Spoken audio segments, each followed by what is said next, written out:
Hello my dear friends, आप सबका स्वागत है आपके अपने यूट्यूब चैनल FID ऑनलाइन पे। मेरा नाम है राहुल जैन और मैं आप सबको पढ़ा रहा हूँ क्लास 12 फिजिक्स। और जैसा कि आप सब जानते हो कि हमारे चल रहा है चैप्टर 1 इलेक्ट्रोस्टेट। कौन सा चल रहा है? इलेक्ट्रोस्टेट, स्थिर विद्युतकी, जिसमें हम कई सारे टॉपिक कवर कर चुके हैं। और लास्ट क्लास जो थी उसमें हमने कवर किया था मेथड्स ऑफ चार्जिंग, यानी कि आवेशन की विधियाँ, जहाँ पर 3 टाइप्स हमने पढ़े थे: कंडक्शन, इंडक्शन एंड फ्रिक्शन। जो 2 टाइप थे कंडक्शन एंड फ्रिक्शन, वो हमारे पास डायरेक्ट कॉन्टैक्ट से हो रहे थे, और जो इंडक्शन था वो हमारे पास क्या था? विदाउट कॉन्टैक्ट हो रहा था। तो आज की जो क्लास है ये मोस्ट इंपॉर्टेंट क्लास है। आज क्लास 12 जो है उसका मोस्ट इंपॉर्टेंट टॉपिक जो आप लोगों के आगे बहुत काम आने वाला है, जिस टॉपिक का नाम है कूलम्ब्स लॉ। क्या नाम है? Coulomb's law. तो एक बहुत ही बेहतरीन शानदार टॉपिक, जिस टॉपिक का क्या नाम है? कूलम्ब्स लॉ हम लोग पढ़ने वाले हैं। कूलम्ब्स लॉ, ये कूलम्ब का जो नियम है ये आज आप लोग पढ़ रहे हो, और पूरी लाइफ जब तक फिजिक्स पढ़ोगे ना, हर जगह ये आपके काम आने वाला है। जहाँ तक आप लोग फिजिक्स पढ़ोगे हर जगह ये आपके काम आने वाला है। तो कूलम्ब का लॉ क्या है, कूलम्ब का नियम क्या है, कूलम्ब ने क्या कहा था, ये सब इस क्लास में पूरी तरह से आपको बताया जाएगा। और इसके बाद हम जो है कूलम्ब्स लॉ पे बेस्ड जो न्यूमेरिकल्स है, न्यूमेरिकल पार्ट है, MCQ वाला पार्ट है, वो हम लोग कवर करने वाले हैं। तो आइए देखते हैं कूलम्ब्स लॉ क्या है। कूलम्ब्स लॉ जो है इट इज़ वैलिड फॉर, ध्यान से सुनना, कूलम्ब्स लॉ जो है it is valid for point charge. It is valid for point charge, यानी कूलम्ब का जो नियम है वो बिंदु आवेश के लिए लागू होता है। या फिर हम ये बोल सकते हैं कि जो कूलम्ब का नियम है, कूलम्ब्स लॉ, कूलम्ब का जो नियम है, Coulomb's law is valid for static point charge. Static point charge, एक टर्म ऐड की मैंने, स्टैटिक पॉइंट चार्ज, यानी कि जो कूलम्ब का नियम है ये स्थिर बिंदु आवेशों के लिए लागू होता है। it is valid for Coulomb's law is valid for static यानी कि स्थिर, स्टैटिक पॉइंट चार्ज। ये जो स्टैटिक पॉइंट चार्ज है इसका क्या मीनिंग है भाई? पॉइंट चार्ज का मीनिंग आपको पता है। तो जो पॉइंट चार्ज होता है, पहली बात तो आपको चार्ज का मीनिंग पता होना चाहिए कि चार्ज क्या है। तो चार्ज बताया था एक इंट्रिंसिक प्रॉपर्टी ऑफ मैटर है, ठीक है। पॉइंट चार्ज क्या हो गया? जैसे प्लस क्यू माइनस क्यू, ये पॉइंट चार्ज हो गया। और स्टैटिक पॉइंट चार्ज यानी कि वो स्थिर अवस्था में है, ठीक है। कूलम्ब्स लॉ की सिंपल सी बात करें कि it is valid for static point charge. तो अब कूलम्ब्स लॉ जो है इसको कैसे डिफाइन किया जाता है, कूलम्ब ने क्या कहा था, ये जो महान साइंटिस्ट है इसने क्या कहा था इसके लॉ के बारे में। तो देखो, हम लोग लेते हैं 2 बॉडीज़, मैंने ली ये पहली बॉडी, ठीक है। 2 बॉडीज़ ले लेते हैं, एक बॉडी फिर दूसरी बॉडी ले ली, ठीक है। मान लिया इस पर चार्ज है प्लस Q1 और इस पर चार्ज है प्लस Q2। ऐसा जरूरी नहीं है प्लस ही हो, माइनस भी हो सकता है, पर लॉ को एक्सप्लेन करने के लिए मैं आप लोगों को बता रहा हूँ कि ये पहली बॉडी, ये दूसरी बॉडी, इस पर चार्ज है प्लस Q1 और इस पर चार्ज है प्लस Q2, और दोनों के बीच की जो डिस्टेंस है वो क्या है? R है। दोनों के बीच की जो डिस्टेंस है वो क्या है? R है। तो कूलम्ब का लॉ क्या कहता है, या कूलम्ब फोर्स क्या कहता है? तो कूलम्ब का लॉ ये कहता है कि it is valid for static point charge. ये जो स्टैटिक पॉइंट चार्ज है, स्थिर बिंदु आवेश है, उसके लिए लागू होता है। और जो कूलम्ब फोर्स होता है, कूलम्ब फोर्स होता है वो डायरेक्ट प्रोपोर्शनल होता है। कूलम्ब फोर्स यानी F जो होता है वो डायरेक्ट प्रोपोर्शनल होता है मल्टीप्लिकेशन ऑफ बोथ चार्जेस। दोनों चार्जेस का जो गुणनफल है उसके समानुपाती होता है। एंड कूलम्ब फोर्स जो होता है वो इन्वर्सली प्रोपोर्शनल होता है इनकी बीच की जो दूरी है ना, उसका जो स्क्वायर है उसके इन्वर्सली प्रोपोर्शनल होता है। यानी coulomb force is directly proportional to multiplication of both the charges and inversely proportional to square of the radius of square of the distance between the both charges. यानी कि मैंने क्या कहा, कूलम्ब जो force है, यानी कि जो F है, F कूलम्ब फोर्स में F, कूलम्ब फोर्स को किससे लिखते हैं? F। ये डायरेक्टली प्रोपोर्शनल होता है किसके? Multiplication of both the charges, यानी Q1 and Q2। Multiplication of both the charges यानी Q1 एंड Q2, ठीक है। और कूलम्ब जो फोर्स है ये इन्वर्सली प्रोपोर्शनल होता है, यानी कि कूलम्ब का जो बल है ये समानुपाती होता है और ये व्युत्क्रमानुपाती होता है। हिंदी में बात करें समानुपाती और व्युत्क्रमानुपाती। और ये जो F है ये इन्वर्सली प्रोपोर्शनल होता है स्क्वायर ऑफ डिस्टेंस का square between both the charges. यानी इन दोनों चार्जेस के बीच की जो दूरी है उसके स्क्वायर के व्युत्क्रमानुपाती होता है, ठीक है। उसके स्क्वायर के व्युत्क्रमानुपाती होता है। तो कूलम्ब फोर्स में मोस्ट इंपॉर्टेंट चीज़ बस ये है, ये समझ में आया तो कूलम्ब का लॉ समझ में आया। तो कूलम्ब्स लॉ में कूलम्ब ने पॉइंट चार्ज के लिए कूलम्ब फोर्स को डिफाइन किया। जैसे फोर्स क्या होता है, बेसिकली फोर्स क्या होता है आप लोग जानते हो ना, फोर्स क्या होता है, आपने पढ़ा है फोर्स क्या है, फोर्स स्केलर है, वेक्टर है, वो सब आप लोगों ने पढ़ा हुआ है, ठीक है। क्लास 11 में पढ़ा हुआ है, बेसिक है, ठीक है। तो कूलम्ब्स लॉ में भी ऐसे ही कूलम्ब ने कूलम्ब फोर्स दिया। कूलम्ब्स लॉ में कूलम्ब ने कूलम्ब फोर्स दिया तो it is valid for static point charge, ये स्थिर बिंदु आवेशों के लिए लागू होता है। ये मोस्ट इंपॉर्टेंट थिंग है कूलम्ब्स लॉ फिजिक्स के अंदर और क्लास 12 फिजिक्स के अंदर। अभी हमें कूलम्ब्स लॉ की वेक्टर फॉर्म पढ़नी है, इसकी बहुत सारी एप्लीकेशंस है, उन एप्लीकेशंस के बारे में पढ़ना है, इस पर बेस्ट न्यूमेरिकल पढ़ना है और यहाँ से आपके क्वेश्चन आने की प्रोबेबिलिटी बहुत ज़्यादा बनती है। ठीक है, तो कूलम्ब्स लॉ क्या है? It is valid for static point charge. ये डायरेक्टली प्रोपोर्शनल होता है multiplication of both the charges and inversely किसके प्रोपोर्शनल होता है? इन दोनों के बीच की जो डिस्टेंस है उसके स्क्वायर के। ठीक है, तो नाउ फ्रॉम इक्वेशन 1 एंड 2 हम क्या कह सकते हैं? फ्रॉम इक्वेशन 1 एंड 2, इक्वेशन 1 और 2 से हम लोग क्या कह सकते हैं? देखो, फ्रॉम इक्वेशन 1 एंड 2, यहाँ पर इक्वेशन 1 क्या है? F proportional to Q1 Q2। Equation 2 क्या है? F inversely proportional to 1/r²। तो क्या मैं डायरेक्ट ऐसे लिख सकता हूँ? F proportional to Q1 Q2 upon r²। F proportional to Q1 Q2 upon r²।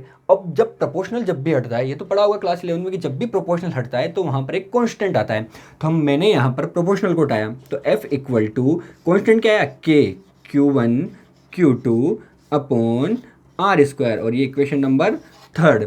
तो जो कूलम्ब फोर्स होता है वो क्या होता है? F इक्वल टू ये जो प्रोपोर्शनल है इसको हटाया तो K आया Q1 Q2 अपॉन r²। और यहाँ पर K क्या है? K जो है ये है इलेक्ट्रोस्टैटिक फोर्स कांस्टेंट यानी स्थिर वैद्युत बल नियतांक।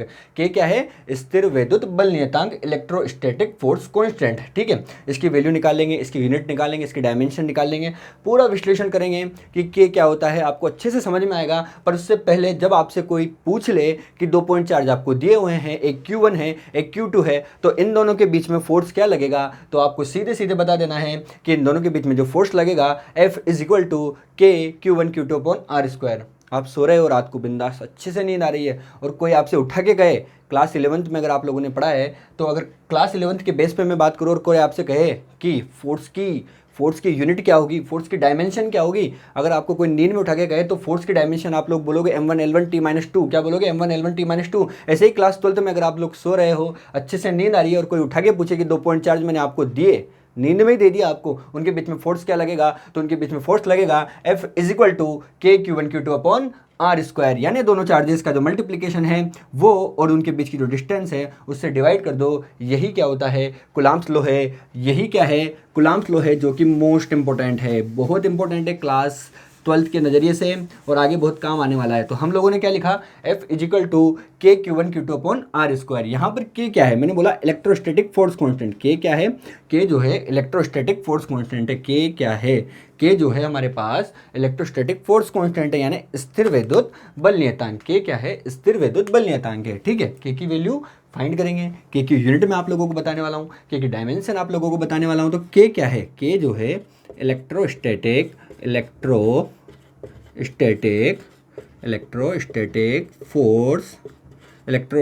फोर्स कांस्टेंट यानी कि स्थिर वैद्युत बल नियतांक। K क्या है?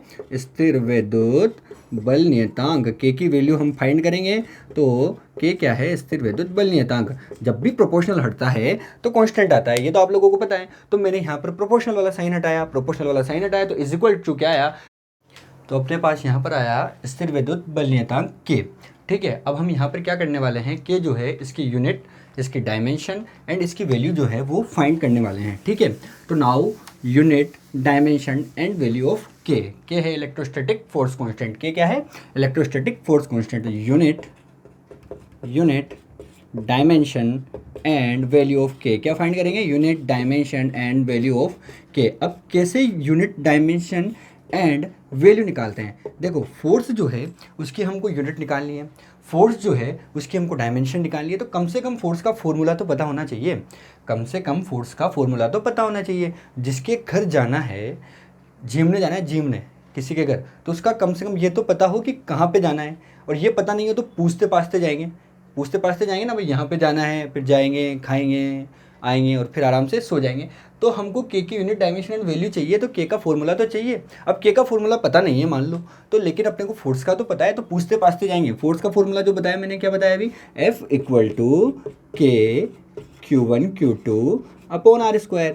ठीक है, तो यहाँ से तो पता है आपको K क्या है, तो यहाँ से K की वैल्यू क्या आ रही है? K की वैल्यू देखो, F into r² upon Q1 Q2, ठीक है, F K equal to F into R square upon Q1 Q2। अब रही यूनिट की बात तो ध्यान से देखो, फोर्स जो होता है, फोर्स इसकी यूनिट क्या होती है, न्यूटन। ये हो गया भाई साहब न्यूटन, ठीक है। रेडियस यानी कि डिस्टेंस मीटर में, यानी कि मीटर इंटू मीटर यानी कि मीटर स्क्वायर, ठीक। अपॉन में चार्ज बताया था मैंने, चार्ज की ऐसा यूनिट आप लोगों को बताई थी कुलाम। तो कुलाम इंटू कुलाम यानी कि कुलाम स्क्वायर, कुलाम इंटू कुलाम यानी कि कुलाम स्क्वायर, सी स्क्वायर लिख दो या सी बी स्क्वायर लिख दो, ठीक है। तो newton metre square upon coulomb square, K की यूनिट क्या हुई, इलेक्ट्रोस्टैटिक फोर्स कांस्टेंट। पूछा जा सकता है एमसीक्यू में कि इलेक्ट्रोस्टैटिक जो फोर्स कांस्टेंट होता है उसकी यूनिट क्या है, तो उसकी यूनिट होती है newton metre square upon coulomb square, यानी कि ऐसे लिख सकते हैं न्यूटन मीटर स्क्वायर और ये सी की पावर -2, ये अपने पास हो गया, ठीक है। नाउ डायमेंशन, ये तो क्या हुआ, यूनिट ऑफ के, के की यूनिट आ गई। नाउ डायमेंशन को बॉक्स में लिखते हैं के, ठीक है। अब डायमेंशन न्यूटन, मैंने कहा नींद में भी कोई पूछ ले फोर्स की डायमेंशन तो क्या होती है, तो न्यूटन किसका मात्रक है, फोर्स का, और फोर्स की डायमेंशन क्या होती है, m1 l1 t-2, m1 l1 t-2, metre square यानी कि L2, मीटर स्क्वायर यानी कि L2, और कुलाम स्क्वायर। अब कुलाम क्या होता है भाई साहब, पढ़ाया है लास्ट क्लासेस में, इसीलिए पुराने वीडियोस को देखिए। कुलाम क्या होता है, कुलाम होता है A इंटू टी, ठीक है। अब ये कैसे आया, लास्ट क्लासेस में सब कुछ दिया हुआ है, तो A इंटू टी यानी ए स्क्वायर अपॉन ए स्क्वायर इंटू टी स्क्वायर, ए स्क्वायर इंटू टी स्क्वायर को ऊपर लेके जाऊंगा तो क्या हो जाएगा, ए की पावर -2 और टी की पावर -2, ठीक है। मैं यहाँ पर अपोन में लिखूंगा A2 और T2 यानी ए की पावर 2 और टी की पावर 2, इसको ऊपर लेके गया माइनस हो गया, तो टोटल के की यूनिट क्या आ चुकी है अपने पास, देखो m1, ठीक है। L कितना हुआ, 2 और 1 2 और 1 3, T कितना हुआ -4, T कितना हुआ -4 और A कितना रहा -2। बस यही अपने पास क्या है, के की यूनिट एंड डायमेंशन अपने पास आ चुकी है। तो के की यूनिट तो होती है, याद रखना, newton metre square upon coulomb square, और के की जो डायमेंशन है वो आप लोग याद नहीं रख पाओ तो निकालना सीख लो। तरीका क्या है, तरीका बहुत सिंपल सा है, उसका फॉर्मूला लिखो और उसमें फॉर्मूले में जो क्वांटिटीज़ जो दी हुई है उनकी डायमेंशन लिखो, तो अपने पास के की डायमेंशन आ जाएगी m1 l3 t-4 a-2, ठीक है। तो ये के की अपने पास क्या हो चुकी है, डायमेंशन हो चुकी है, ठीक। अब के की यूनिट हो गई, के की डायमेंशन होगी, पर आपने तो कहा था के की वैल्यू भी फाइंड करेंगे, तो के की वैल्यू डायरेक्ट आप लोग याद रखें, बहुत इंपॉर्टेंट है, आगे हर जगह काम आने वाली है, सत्य है। के की वैल्यू होती है 9 इंटू 10 की पावर 9, 9 इंटू 10 की power 9 newton metre square upon coulomb square. ये तो आपने देखा अभी इसका मात्रक होता है। और ये के की वैल्यू होती है इलेक्ट्रोस्टैटिक फोर्स कांस्टेंट की वैल्यू 9 इंटू 10 की power 9 newton metre square upon coulomb square होती है। और के की एक और वैल्यू होती है, के इज इक्वल टू हम लोग लिखते हैं 1 अपॉन, क्या लिखते हैं, 1 अपॉन 4 पाई, इसका नाम सुना है एप्सिलॉन नोट। एप्सिलॉन नोट, ई जो है उसको बीच में से काटा, एप्सिलॉन नोट है ना, K equal to 1 upon 4 pi epsilon naught. तो के की दो वैल्यू अपने पास हुई, के की वैल्यू क्या हुई 9 इंटू 10 की power 9 newton metre square upon coulomb square, यानी इलेक्ट्रोस्टैटिक फोर्स कांस्टेंट की यूनिट तो अपने पास है newton metre square upon coulomb square, value है 9 इंटू 10 की पावर 9, या K is equal to 1 upon 4 pi epsilon naught. और एप्सिलॉन नोट क्या है, एप्सिलॉन नोट क्या है, अब इसके बारे में पढ़ेंगे अपन। तो एप्सिलॉन नोट जो होता है, एप्सिलॉन नोट जो होता है ये क्या होता है, वेहर एप्सिलॉन नोट जो है वो क्या है, इलेक्ट्रिक परमिटिविटी, क्या है, electric permittivity of vacuum, electric permittivity of vacuum या फ्री स्पेस आप लोग बोल सकते हो, क्या, वैक्यूम या फिर फ्री स्पेस या फिर एयर आप लोग बोल सकते हो। तो इलेक्ट्रिक परमिटिविटी ऑफ यानी कि क्या है, निर्वात की, वैक्यूम यानी निर्वात की विद्युतशीलता, परमिटिविटी यानी विद्युतशीलता। तो एप्सिलॉन नोट क्या हो गया, निर्वात की या फ्री स्पेस की विद्युतशीलता होगी। तो के की वैल्यू हो गई 9 इंटू 10 की power 9 newton metre square upon coulomb square, K की value 1 upon 4 pi epsilon naught, जहाँ पर एप्सिलॉन नोट क्या है, इलेक्ट्रिक परमिटिविटी ऑफ वैक्यूम या फ्री स्पेस है, ठीक है। अभी इलेक्ट्रिक परमिटिविटी ऑफ वैक्यूम या फ्री स्पेस अपने पास क्या है, यानी कि परमिटिविटी क्या है, परमिटिविटी है सिंपल सी बात, वर्ड में ही सब कुछ छिपा हुआ है। परमिटिविटी यानी परमिशन प्लस एक्टिविटी, क्या बोला, परमिटिविटी यानी कि विद्युतशीलता, परमिटिविटी का मीनिंग क्या होगा, परमिटिविटी का मीनिंग होगा परमिशन, क्या होगा, permission plus activity, permission plus activity. जैसे आप लोग कोई एक्टिविटी करते हो, जैसे मेरे को उसमें पार्टिसिपेट लेना है, तो घर वालों की परमिशन लेते हो। बस ये वही है निर्वात की विद्युतशीलता, फ्री स्पेस एयर की विद्युतशीलता, यानी कि परमिशन प्लस एक्टिविटी। अब एप्सिलॉन नोट जो है इसकी वैल्यू क्या होगी, इसकी यूनिट क्या होगी, इसकी डायमेंशन क्या होगी। अरे यूनिट, वैल्यू एंड डायमेंशन ये आपका पीछा नहीं छोड़ने वाली है। जहाँ जहाँ जाओगे वहाँ पाओगे, जहाँ जहाँ जाओगे वहाँ पाओगे। तो इसकी डायमेंशन क्या होगी एप्सिलॉन नोट जो होता है, यानी कि k is equal to 1/4 epsilon naught, यानी कि एप्सिलॉन नोट क्या आ रहा है अपने पास 1/4 k, यानी कि इसके इन्वर्सली प्रोपोर्शनल आ रहा है एक तरह से। यानी एप्सिलॉन नोट किसके, k के इन्वर्सली प्रोपोर्शनल, यानी k की जो डायमेंशन थी उसको रिवर्स कर दो, k की जो यूनिट थी उसको रिवर्स कर दो। जैसे कि यूनिट एप्सिलॉन नोट की, उसकी क्या थी newton metre square upon coulomb square, यानी न्यूटन की पावर -1 मीटर स्क्वायर यानी -2, और कुलाम -2 था तो कुलाम +2 यहाँ पर हो जाएगा, कुलाम क्या हो जाएगा +2 हो जाएगा। तो एप्सिलॉन नोट जो है उसकी यूनिट हो गई, उसकी डायमेंशन आप लोग लिख सकते हो, डायरेक्ट रिवर्स कर सकते हो, सिंपल सी बात है। तो k equal to 1/4 epsilon naught, यानी एप्सिलॉन नोट जो है क्या आ गया यहाँ से देखो 1/4 k, यानी एप्सिलॉन नोट k के इन्वर्सली प्रोपोर्शनल है।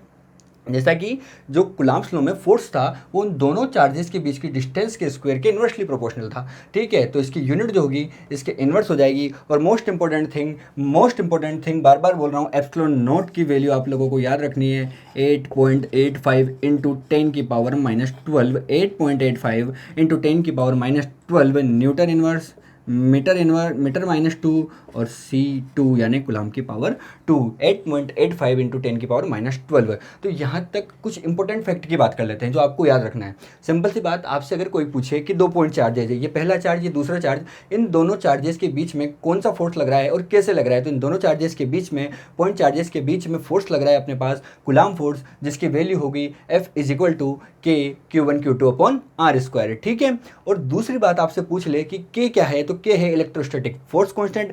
K क्या है यहाँ पर, K इलेक्ट्रोस्टैटिक फोर्स कांस्टेंट है। और K की वैल्यू क्या होती है, K की वैल्यू होती है 9 इंटू 10 की पावर 9, 9 इंटू 10 की power 9 newton metre square upon coulomb square. और K का जो फॉर्मूला होता है 1/4 एप्सिलॉन नोट होता है। और वहाँ पर एप्सिलॉन नोट क्या है, वहाँ पर एप्सिलॉन नोट क्या है, तो सिंपल सी बात है, एप्सिलॉन नोट जो है वो परमिटिविटी है, यानी परमिशन प्लस एक्टिविटी है, परमिटिविटी ऑफ फ्री स्पेस। ये भी ध्यान रखना, फ्री स्पेस या वैक्यूम, परमिटिविटी में मत रह जाना। परमिटिविटी भी 2 या 3 तरह की होती है अपने पास, मीडियम की अलग हो गई, फ्री स्पेस की अलग हो जाएगी, ठीक है। निर्वात की अलग है, मीडियम की अलग है, ठीक है।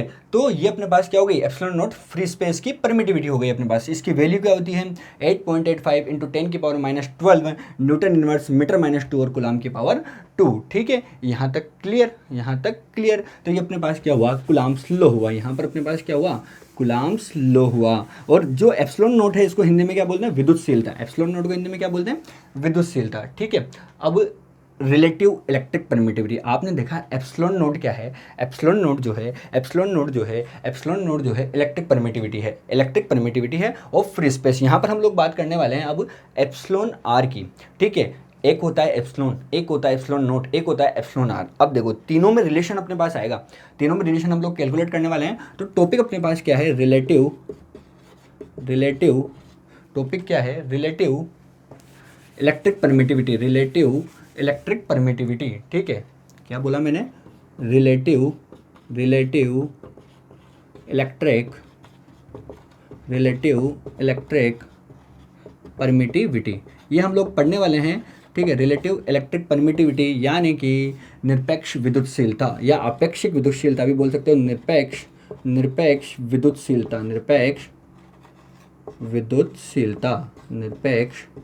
विद्युतशीलता, हिंदी में बात करें तो निरपेक्ष विद्युतशीलता। तो ये क्या होती है, इसको डिफाइन करते हैं हम लोग एप्सिलॉन आर से। ये एप्सिलॉन आर, ठीक है, एप्सिलॉन तो अब समझ में आने लग गया।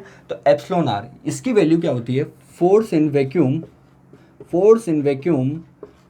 वैक्यूम अपॉन या divide by force in medium. Simple सी बात है, force in vacuum upon force in medium, यानी कि फोर्स इन वैक्यूम को लिखते हैं F नोट से और फोर्स इन मीडियम को लिखा FM से। फोर्स इन मीडियम को किससे लिखा, FM से। ये क्या है यहाँ पर M है, तो फोर्स इन मीडियम को किससे लिख रहे हैं अपन, FM से लिख रहे हैं। तो force in vacuum upon force in medium, यह याद रखना आप, एप्सिलॉन आर क्या है, relative electric permittivity, force in vacuum upon force in medium, F naught upon F M. अब मैंने आप लोगों को अभी भी बताया कि दो पॉइंट चार्ज जो है उनके बीच में फोर्स क्या लगता है, K Q one Q two upon R square. तो सिंपल सी बात है, लिख दो epsilon R equal to K Q one Q two, है ना, अपॉन आर स्क्वायर। अब मीडियम में भी यही होगा, तो हम लोगों को क्या करना है, के की वैल्यू लिखनी है यहाँ पर, हम लोगों को क्या करना है, के की वैल्यू यहाँ पर लिखनी है, यानी कि के की वैल्यू क्या है 1/4 पाई एप्सिलॉन नॉट, के की वैल्यू क्या है 1/4 पाई एप्सिलॉन नॉट। तो मीडियम जो होता है, जो फ्री स्पेस है 1/4 pi epsilon not. Free space के लिए परमिटिविटी अभी बताई एप्सिलॉन नॉट होती है, क्या होती है फ्री स्पेस के लिए, एप्सिलॉन नॉट, फ्री स्पेस के लिए एप्सिलॉन नॉट, ठीक है। और वही मीडियम में बात करेंगे अपन, वही K Q one Q two upon R square आएगा, ठीक है। लेकिन मीडियम के लिए 1/4 पाई, और यहाँ पर क्या आ जाएगा, एप्सिलॉन आ जाएगा ओनली, ठीक है। यही डिफरेंस है, बस इतना सा ध्यान रखना है, force in vacuum upon force in medium. जो वैक्यूम में है, वैक्यूम में ध्यान से सुनना, वैक्यूम जो है उसके लिए फ्री स्पेस जो परमिटिविटी है, यानी कि वैक्यूम की जो परमिटिविटी है वो एप्सिलॉन नॉट है, और मीडियम की परमिटिविटी एप्सिलॉन है। अब यहाँ से देखो, Q1 Q2 upon R square, तो Q1 Q2 upon R square cancel, और ये ऊपर चल जाएगा, यानी कि एप्सिलॉन अपॉन एप्सिलॉन नोट हो गया, यानी कि एप्सिलॉन आर की वैल्यू क्या आ जाएगी, एप्सिलॉन आर की वैल्यू क्या आ गई, एप्सिलॉन अपॉन एप्सिलॉन नोट, और यहाँ से एप्सिलॉन की वैल्यू क्या आ जाएगी, एप्सिलॉन नोट और epsilon R. Most important relation आप लोगों के लिए है, epsilon equal to epsilon naught और एप्सिलॉन आर। अब तीनों चीज़ें यहाँ से आपको समझ में आनी चाहिए, और 100% समझ में आएगी। कब समझ में आएगी, देखो एप्सिलॉन क्या है, एप्सिलॉन क्या है, हम लोग पढ़ रहे हैं एप्सिलॉन क्या है, एप्सिलॉन आर। तो देखो यहाँ से सबसे पहले यहाँ से देखो एप्सिलॉन आर क्या है, ये लो रिलेटिव, एप्सिलॉन आर क्या है, रिलेटिव इलेक्ट्रिक परमिटिविटी, या रिलेटिव परमिटिविटी डायरेक्ट बोल दो, रिलेटिव इलेक्ट्रिक परमिटिविटी, ठीक है। एप्सिलॉन क्या है, परमिटिविटी किसकी है, मीडियम की, तो ये मैं लिख देता हूँ ओनली मीडियम, आप समझ जाना भाई, एप्सिलॉन तो है ही परमिटिविटी ना, तो ये मीडियम की परमिटिविटी, और ये किसकी हो गई, वैक्यूम की परमिटिविटी, ठीक है। तो ये मोस्ट इंपॉर्टेंट तीनों चीज़ें समझ में आनी चाहिए। एप्सिलॉन मीडियम की परमिटिविटी है, एप्सिलॉन नॉट फ्री स्पेस या वैक्यूम की परमिटिविटी है, और एप्सिलॉन आर जो है वो रिलेटिव इलेक्ट्रिक परमिटिविटी है, और epsilon equal to epsilon naught epsilon R होगा, या फिर epsilon R equal to epsilon upon epsilon naught होगा, और एप्सिलॉन आर जो होता है वो F naught upon F M होता है, यानी force in vacuum upon force in medium, force in vacuum upon force in medium. तो ये परमिटिविटी आपको समझ में आई, permission plus activity, permission plus activity, तो ये रिलेटिव इलेक्ट्रिक परमिटिविटी हो गई। अब जो रिलेटिव इलेक्ट्रिक परमिटिविटी है, इसकी कुछ वैल्यूज़ जो है वो फिक्स है, जो कि डायरेक्ट पूछी जाती है, कॉम्पिटिशन एग्जाम्स में भी ये पूछी जाती है, जो फिजिक्स से रिलेटेड होते हैं, ठीक है। तो एप्सिलॉन आर, इसकी वैल्यू, दो वैल्यू आप लोगों को बताने वाला हूँ मैं। वाटर, एप्सिलॉन आर जो होता है इसकी वैल्यू जो होती है वाटर के लिए 81 होती है, और एप्सिलॉन आर जो है इसकी वैल्यू जो होती है मेटल के लिए जो होती है ये 0 होती है। ये मोस्ट इंपॉर्टेंट है, कोई नहीं बताएगा, कोई नहीं बताने वाला, कोई से भी चैनल पे नहीं बताया जाएगा, ओनली FID ऑनलाइन पे बताया जाएगा, डीपली पढ़ाया जाएगा, अच्छे से पढ़ाया जाएगा, अच्छे से समझाया जाएगा। एप्सिलॉन आर की वैल्यू कहीं नहीं मिलेगी, कोई नहीं बताएगा। एप्सिलॉन आर की वैल्यू जो होती है वाटर के लिए 81 और मेटल के लिए 0 होती है। बताएंगे जरूर आपको, लेकिन हायर क्लासेस में बताया जाएगा, 12th लेवल पे आपको कोई नहीं बताएगा, ओनली FID ऑनलाइन पे आपको बताया जाएगा। तो चैनल को सब्सक्राइब कीजिए, बेल आइकन को प्रेस कीजिए, और आज की क्लास को हम यहीं एंड करेंगे, जिसमें हमने Coulomb's law most important topic पढ़ा, इलेक्ट्रिक परमिटिविटी के बारे में बात की, रिलेटिव इलेक्ट्रिक परमिटिविटी के बारे में बात की। नेक्स्ट क्लासेस जो है वो रेगुलरली चल रही है और रेगुलरली चलेगी, तो आप लोग चैनल पर बने रहिए और चैनल को सब्सक्राइब कीजिए। Thank you very much.